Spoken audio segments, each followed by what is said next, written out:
Okay, cool. Hello, guys, and welcome to Vegan Booty Talks. Today I have a guest with me. She is one of the strongest vegan women on the planet. She is nationally qualified powerlifter with USAPL, Elite Powerlifter with USPA, IPL, and proud member of the plant-built Vegan Strong team. Her personal record as of 10/9/22 is 936 pounds at 161 body weight. She is passionate to educate everyone that plants have all the proteins you need to get strong. Welcome to the show, Katya Gorbacheva. Hi, how are you today? Thank you, Aurora. It's really wonderful to be on your podcast. I appreciate the invite. Yeah, doing well. It's wonderful and sunny in North Carolina. Oh, you're in North Carolina. Wow. Okay. So I'm in Hawaii. We have quite a bit of time difference. Thank you so much for finding time and to meet with us. I know you're not only strong, you're a busy woman. So before we get to all those questions that I get ready for you, I want to just ask you about your record. Yes. Sounds crazy. 936 pounds and your weight is 161.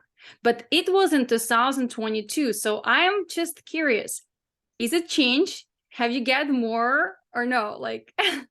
Yeah, totally. I actually am competing on May 13th. I don't know when this podcast comes out, so hopefully I'll crush some PRs then. Yeah, we'll see. I do have numbers in kilos for all of my lifts that I'm trying to pursue, but not in pounds. I mean, I can recalculate them in pounds. Yeah, it would be Well, really cool. you can just tell us in kilos, so everyone who is want to know, they can transfer it. I have listeners all over the world, and it's so funny. You know, I'm Ukrainian, and I used to kilograms as well. Yes. So what is that? Yeah, I'm Russian Ukrainian as well, so I feel you. And kilos are more familiar to us. I'm trying to break like 180 would be great. In kilos, it's like 400 pounds ish. For deadlift, for squat, I mean 170, 175 would be great. My last one was 165, which is 363 pounds, I think. And bench, my current competition PR is 87.5 kilos, so that's 193 pounds. And I broke 200 at the gym a couple weeks ago, but that was at the gym. That's not at the competition, so it's not official. So we got to make it official. Would be great to bench like 215, which is I think 107, 105 kilos. I don't think that's going to happen quite yet. If I get to 100 kilos, I'll be stoked, but I don't think that's going to happen quite yet this early. But we'll see what happens at Mr. America, which is my biggest competition that comes up in October in in Atlantic City, New Jersey. Vegan Strong Team Plan Built is going to compete together. So we're gonna do that. How excited is that? Oh my God, your numbers is just crazy. I'm a bodybuilder, not a power lifter. So a lot of my listeners, I'm sure, want to know how it started. So can we just back up a little bit and you can tell us where you're from and what do you do for living right now and how you get to that point? Yes, absolutely. So I'm from Voronezh, Russia. I lived there right until I got into Duke. So then I came to North Carolina, went to Duke for my engineering college degree. Then I kind of was lifting throughout my college life whenever I had time. You know, I was overloading pretty much every semester. So it was really hard to balance everything. But when I graduated, there was all of the free time in the world after work. So I just filled it with gym and running and all kinds of athletic endeavors. Because it was super fun. So I got into powerlifting and then started my blood cholesterol was really high. So I started decreasing the amounts of meat and dairy and animal products in my diet, and it totally worked. So I felt better, my blood work got better, and I started getting into lifting programming more and hired my first coach and competed in bodybuilding. Competed Oh, really? So Yeah. what division did Yeah, I actually have 7 awards in bikini in you? OCB and NPC, and that's where I should send you some pictures. Yeah, I started with that, but found the whole like leaning out process and dieting forever and running around with Tupperware and just not having social life because of that absolutely unsatisfying. I'm a very social person. You know, I like to go and have fun and I like to travel. And with bodybuilding, it's almost impossible to, you know, keep everything kind of on track and do that. But with powerlifting, it's not. So during the pandemic, I switched to powerlifting fully. I was going Wow. to do, So yeah, I basically was going to do recently. figure. Yeah, I was actually going to do figure, and then pandemic happened. I was 4 weeks out of stage when everything got canceled. I was already super lean. I got my suit, I got my heels, and I was so pissed, Aurora. Like, yeah, it was crazy. And then I Wow. was like, you know, screw it. It just like staying because with my genetics, staying super lean is just so hard. Like I walk around 25% body fat. That's when my hormones are happy. That's when my mental health is happy. If I'm like leaner than 15% body fat, you don't want to be around me. Yeah, well, we all different, but I think it's amazing switch for you because if your body is not liking to be as lean, you may, just don't benefit. And then just mental struggle is only beginning because if we're gonna keep doing it, we can have some health problems, right? So Exactly. I totally feel you. It's like when this wellness division came out and all the girls who Oh had yeah. like a, like really strong legs and glutes and heavier than normal went there. I was so happy because I was like, thanks God. I was looking on those girls with those huge hamstrings and I was just like feel bad for them doing so much, running and so much stairs every time when they need to compete just to, Right. came down a little bit on your bottom. So it's amazing switch, I think, for you and with your results especially. But I want to know, like in Russia, I know Russia very well because I'm from Ukraine. It's really not typical that person go no meat, no dairy, right? Completely plant-based. Yes. Yes. So I want to know a little more about that, like about your transition to completely plant-based diet. Like, Mhm. where did you heard that it could help to lower your cholesterol or whatever Mhm. health struggle you had? Yeah, so I just tested my blood when I was 23, and it was a regular checkup, and I was very surprised that my blood work came like borderline risk for heart disease. And I was like, yo, I eat healthy, or I thought I ate healthy, right? I thought I ate clean. So I would eat like lean proteins, you know, such as like chicken or white fish, a lot of egg whites, vegetables, yes. But I would try not to eat like grains. I was scared to death of potatoes, which is so dumb. But like I feel that I coach now people who come to me and they're like, oh no, I don't eat carbs, I don't eat potatoes. And I'm like, what is exactly wrong with potatoes? But I resonate with that because I used to believe all that BS Mhm. myself, you know?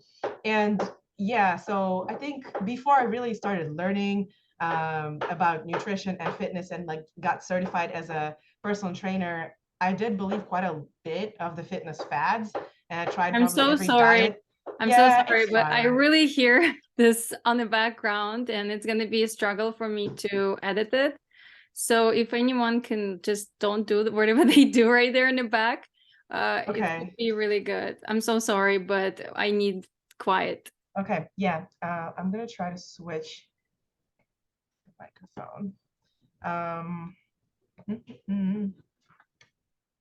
Well, no, you just have to either go to the other room or I ask them. can't because it's a PC. Oh, okay. So maybe you ask Yeah. them, don't cut something where we talk and then wait for, we're going to be done in 25 minutes. Okay. Okay. Just Um, sorry, but it's going to be really bad. You know what I mean? Like, it's hard to hear you. yeah, I know. One second. Okay, sure.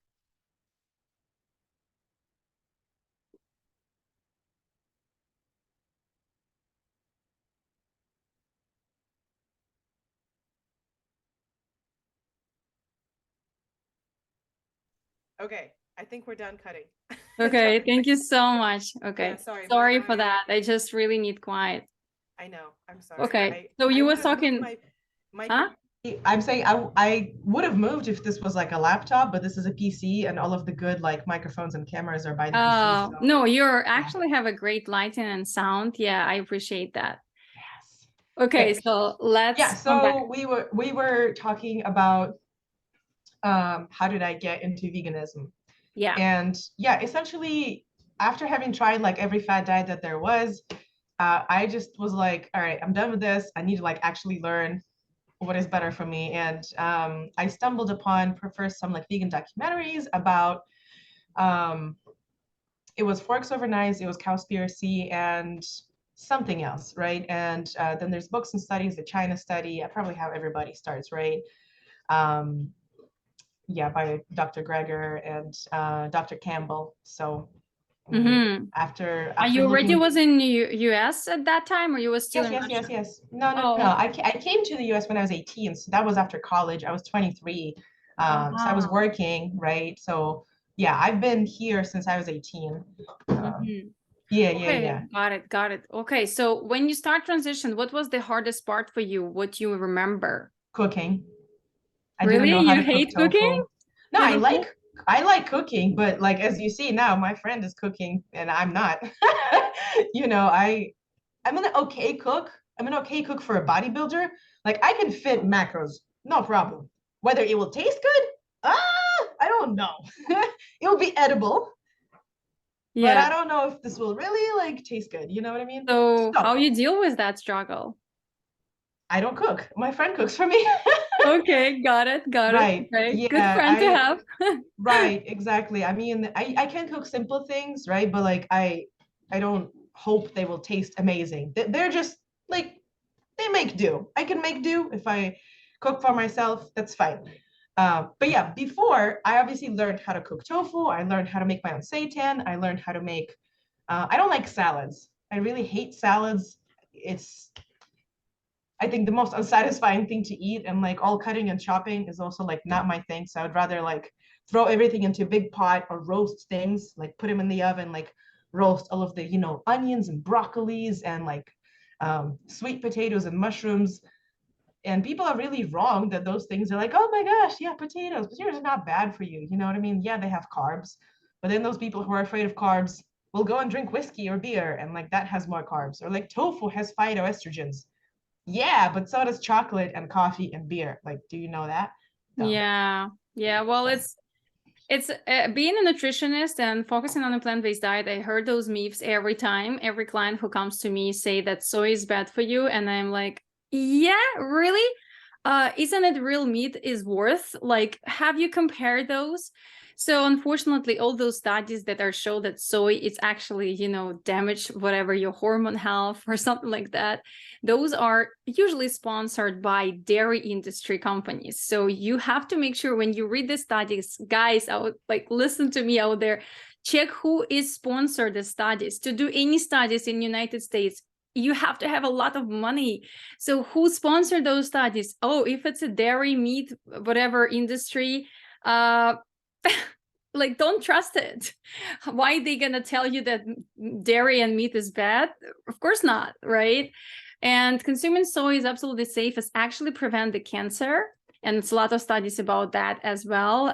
It's just those studies that are show that soys can damage your hormones is when they take a small rat, which weight is so little, and they feed their biggest amounts of soy, which is you cannot possibly eat even if you eat tofu 3 times a day. You know what I mean? So yeah, of course they may affect because they only feed that small mouse with soy, and that's only that she gets, right? And we as a humans, even if you eat tofu your breakfast, lunch, and dinner, you would never gonna get those levels. It's impossible.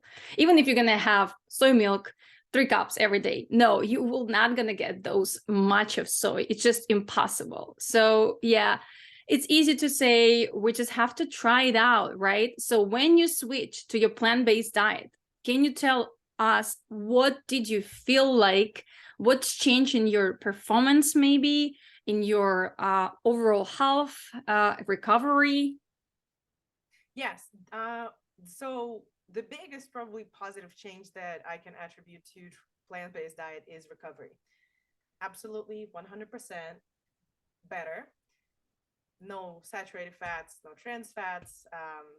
Yeah, cooking definitely took a lot of time, was a pain to figure out, but it was worth it in the end. Meal prep started taking less time and I did feel better. I felt lighter in my stomach. First, I was a little more like kind of gassy and bloaty, but that's because my microflora was adjusting. And when it did adjust, which took about probably a month, yeah, probably about 4 weeks. And with the majority of my clients who switched to whole food plant-based, it probably takes their stomachs like 4 to 6 weeks to adjust, right? Because so much fiber. So they are bloated. You will be bloated if you used to eat like 8 grams of fiber and now you eat 30. You will be bloated. It won't be comfortable. So maybe watch your fiber, do it slowly, right? Don't go from like 8 grams of fiber to 30 or 40, go like to 20. So you really have to track. You have to track like in a chronometer or MyFitnessPal or whatever the food tracker you're using, right? So I was not doing that. I was doing that later when I was competing, but I've already adjusted by then. Yeah, so that was a big change. In terms of lifting, I will say the biggest change was probably not because of the plant-based diet, but due to the fact that I was on a program with a coach. Lifting by yourself versus lifting with a coach is like night and day. You probably know. You probably coach other people, other women, you know, how to compete in bodybuilding, get leaner. Yeah, I coach too. And I still have a coach. I try to learn from the best of the best. So I think I will always try to find somebody I can learn from and have a coach as long as I can afford it. Yeah, so that's what I did in the beginning of my vegan bodybuilding career. Yeah, absolutely I agree with that. And I want to deep into that a little deeper. So what is your main source of income right now? You are a powerlifting coach, right? And what else do you do? Yeah, I actually do a lot of things. So I'm a powerlifting coach. That's true. So I have a small coaching team. It's called TotalBodyLab.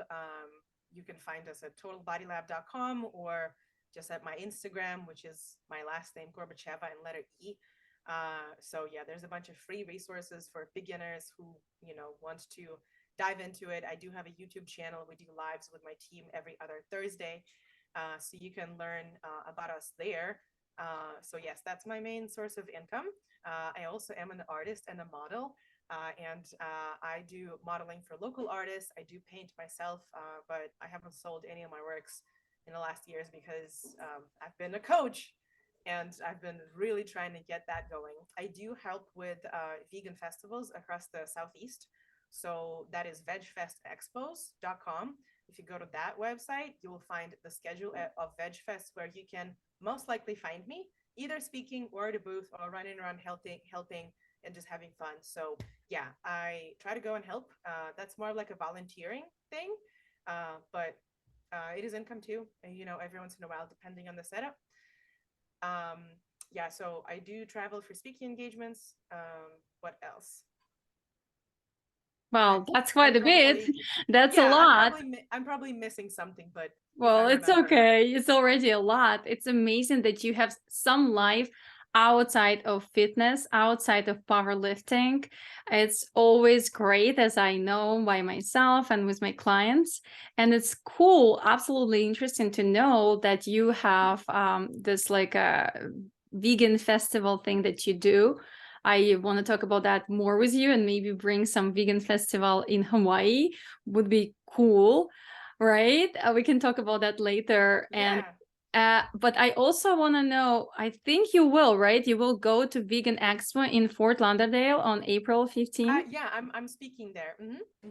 Great, me too. So guys, if you want to meet us right there, come on. It's gonna be on April 15th in Fort Lauderdale.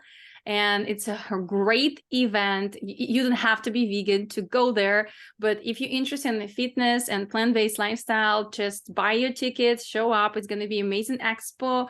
It's going to be a lot of different speakers like Katya and me. It's going to be competition too, right? You're not competing, right? I'm not a bodybuilder. No, right? Okay. If there I'm was a sure. powerlifting competition, I would. Yeah, be I'm sure interested they in will that as well. grow and do some powerlifting. I think so in future. Yeah, it will be cool. Well, I'm excited to meet you right there. And then Yeah, I me gonna too. guys link the ticket link in the description down below so you can guys buy it if you're interested into.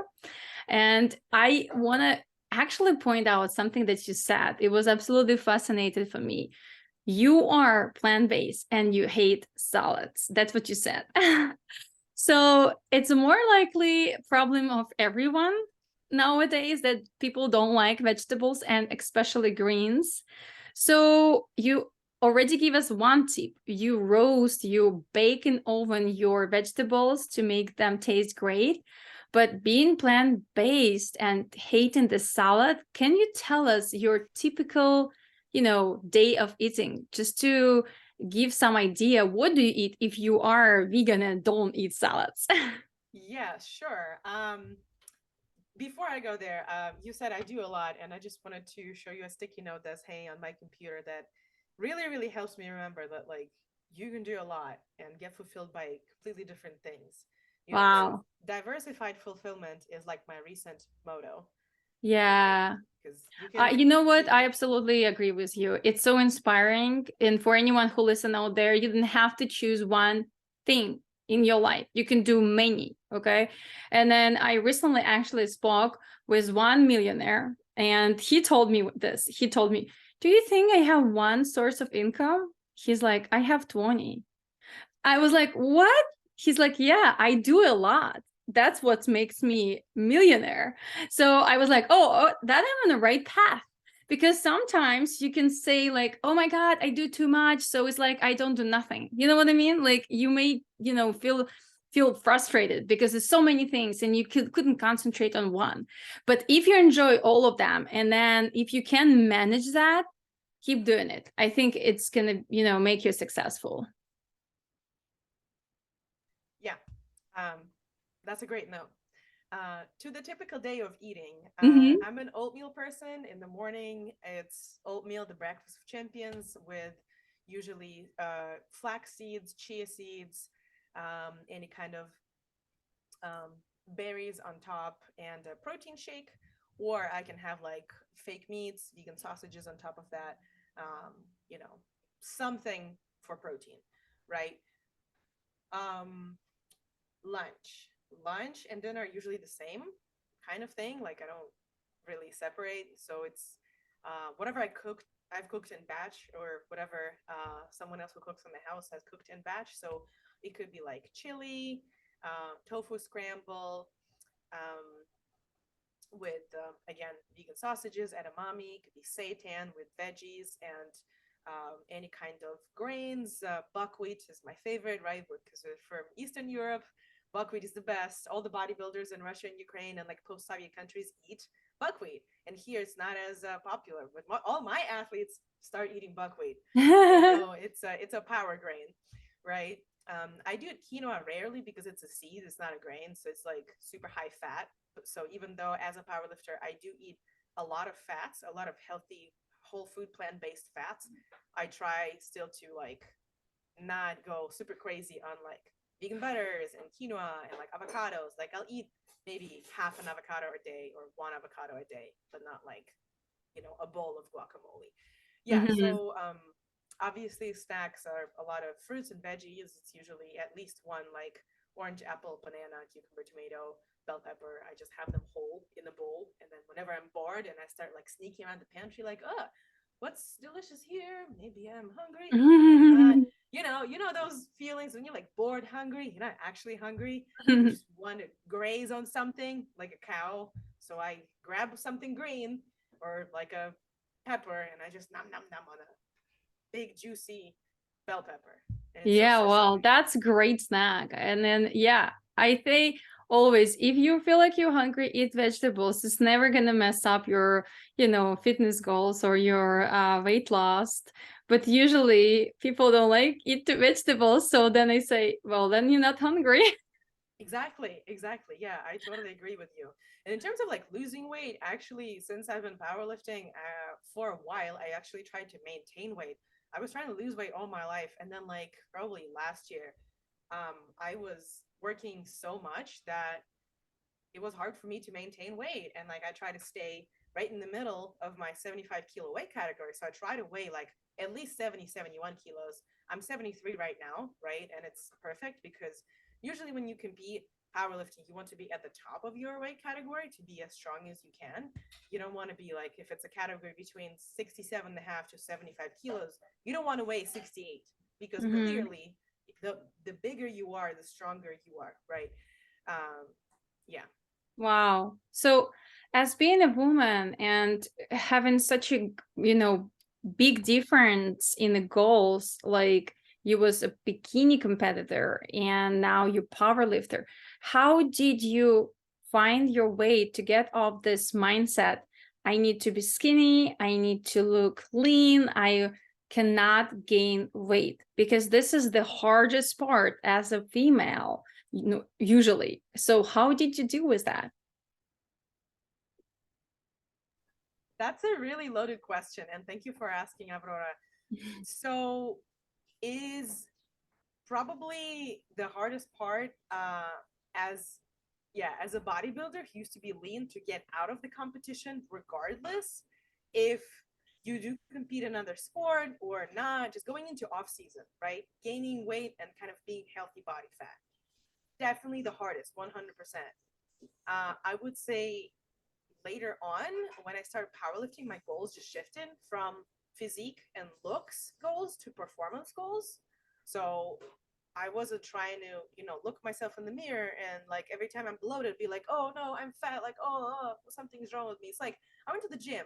If I lifted however much I planned to lift that day, be that light or moderate or heavy, if that was accomplished, I felt accomplished. You know what I mean? So if I stuck to my program, if I was supposed to go to the gym 3 or 4 times a week and squat and bench and deadlift, and I did all those things, I felt accomplished, right? So it probably took some time for me to readjust because definitely I gained fat quickly because I was about to step on stage. I was a month from stepping on stage, and then there was pandemic. We were at home, just completely isolated and no gym, no nothing. I had some equipment still. But yeah, I've gained fat relatively quickly and probably later on kind of recompose into a more desirable, more like sustainable shape now that I just, more or less eat the same and more or less lift the same, but I look better. Well, thank you so much for honest answer. But I want to also know, you're still a woman, right? So you want to look pretty. So how you switch your mindset of accepting yourself the way you are and finding it pretty?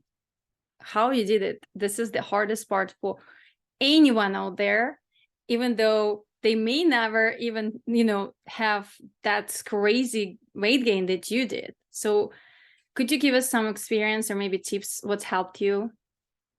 Yeah, totally. So switching your goals from looks to performance, gauging your success not by like kilograms on the or pounds on the scale to, did I plan to go to the gym 3 times? Did I go? Yes. Then I have succeeded, right? Did I, like, don't step on the scale at all unless you're competing. Who needs it, right? Or like some of my clients, they would just communicate with me via pictures. We would do picture progress check-ins and no scale. If they have body dysmorphia, if they're afraid of the scale, if they've been traumatized, avoid the like negative triggers that trigger your past traumas, right? If like your mom told you you're fat, your grandma told you you're fat, or oh, your entire family told you don't eat bread because you'll be fat, or like don't eat after 11 p.m. because of something. Like we've all probably heard this, and yeah, it's traumatizing, but probably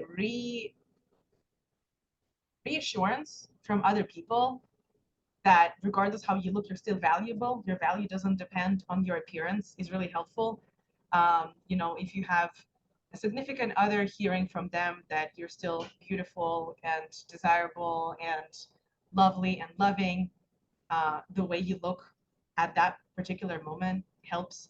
For me personally, modeling helps because like I model nude for artists. So when I stand there like a Venus, you know, in such a pose, like there's a statue that literally is in that same pose, and I'm standing, and they paint me and draw me like a statue. It just, and then I look at it, and it feels like, wow, you know, I am the ultimate beauty standard. I look like Venus that is in Louvre. So Yeah. we all can look at the paintings and find artists who have painted women of all sizes and shapes. It all is a trend, right? First, cocaine chic was a trend, and then Kim Kardashian butt that doesn't fit in the screen was a trend. Then something else will be a trend. So I like to say, don't change your appearance, just wait. Your body will Be trendy one day. Yeah, that's So, absolutely great.